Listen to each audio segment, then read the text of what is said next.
saving my friend Ellen. Anna-Marie eased the bedroom door open quietly, only a crack, and peeked out. Behind her, Ellen was sitting up, her eyes wide. She could see Mama and Papa in their night clothes, moving about.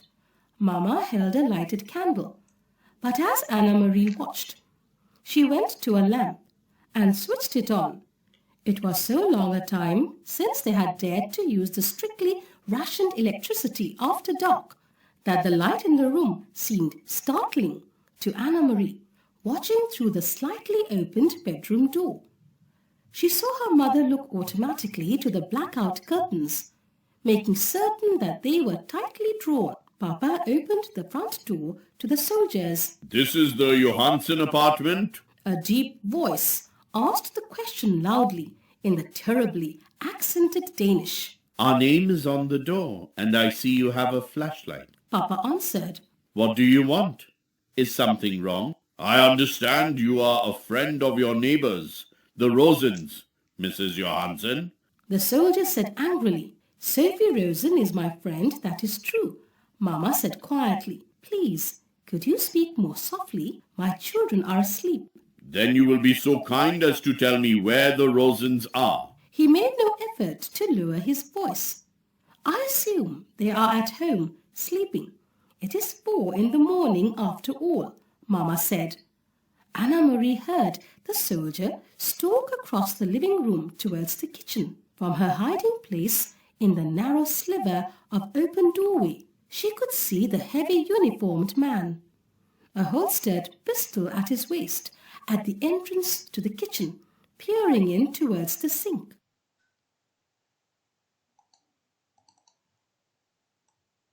"The Rosens' apartment is empty. We are wondering if they might be visiting their good friends, the Johanssons." "Well," said Papa, moving slightly, so that he was standing in front of Anna-Marie's bedroom door.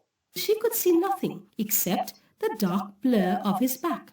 "As you see, you are mistaken. There is no one here but my family. You will not object if we look around." The voice was harsh, and it was not a question. "It seems we have no choice." Papa replied.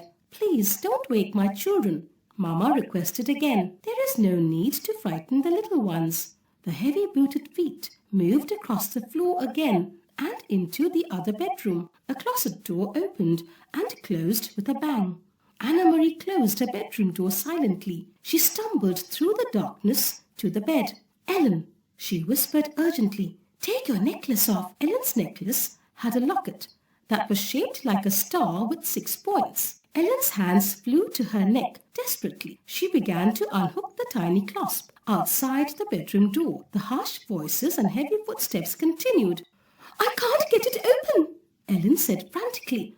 "I never take it off. I can't even remember how to open it." Anna-Marie heard a voice just outside the door. "What is here?" "Shh," her mother replied. "My daughter's bedroom. They are sound asleep." "Hold still," Anna-Marie commanded. "This will hurt." She grabbed the little gold chain, yanked with all her strength, and broke it.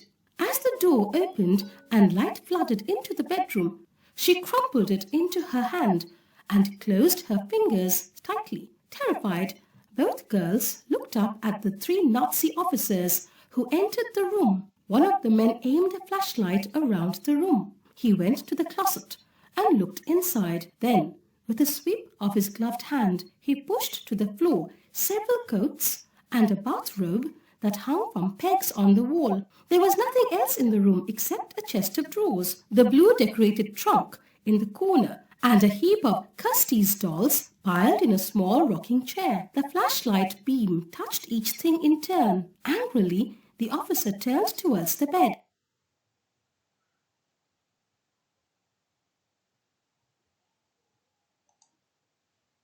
"Get up," he ordered. "Come out here." Trembling, the 2 girls rose from the bed and followed him, brushing past the 2 remaining officers in the doorway to the living room. Anna-Marie looked around. These 3 uniformed men were different from the ones on the street corners. The street soldiers were often young, sometimes ill at ease, but these men were older and their faces were set with anger. Her parents were standing beside each other, their faces tense. But Kirsty was nowhere in sight. Thank goodness that Kirsty slept through almost everything. If they had wakened her, she would be wailing, or worse, she would be angry and her fists would fly. Your names? The officer barked. Anna-Marie Johansson, and this is my sister. Quiet. Let her speak for herself. Your name? He was glaring at Ellen. Ellen swallowed. Lise, she said and cleared her throat. Lise Johansson. The officer stared at them grimly. Now, Mama said in a strong voice, you have seen that we are not hiding anything. May my children go back to bed? The officer ignored her. Suddenly he grabbed a handful of Ellen's hair. Ellen winced. He laughed scornfully. You have a blonde child sleeping in the other room, and you have this blonde daughter. He gestured towards Anna-Marie with his head. Where did you get the dark-haired one? He twisted the lock of Ellen's hair. From the Rosens? For a moment no one spoke. Then Anna-Marie, watching in panic, saw her father move swiftly to the small bookcase and take out a book. She saw that he was holding the family photograph album. Very quickly, he searched through its pages, found what he was looking for and tore out 3 pictures from 3 separate pages. He handed them to the German officer who released Ellen's hair. You will see each of my daughters, each with her name written on the photograph, Papa said. Anna-Marie knew instantly which photographs he had chosen, of each girl as a tiny infant. Mama had written in her delicate handwriting the name of each baby daughter across the bottom of those photographs. She realized too, with an icy feeling, why Papa had torn them from the book.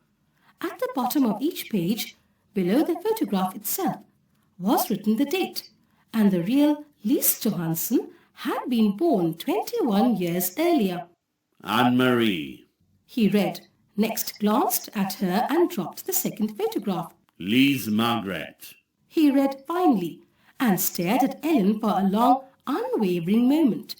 In her mind, Anna-Marie pictured the photograph that he held, the baby wide-eyed, propped against a pillow, her tiny hand holding a silver teething ring, her bare feet visibly below the hem of an embroidered dress, the wispy curls, dark. The officer tore the photographs in half and dropped the pieces on the floor. Then he turned the heels of his shiny boots, grinding into the pictures, and left the apartment. Without a word, the other 2 officers followed.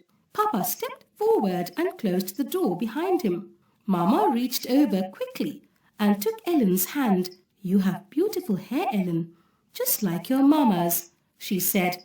Don't ever be sorry for that. Weren't we lucky that Papa thought so quickly and found the pictures? And weren't we lucky that Lise had dark hair when she was a baby? It turned blonde later on, when she was 2 or so.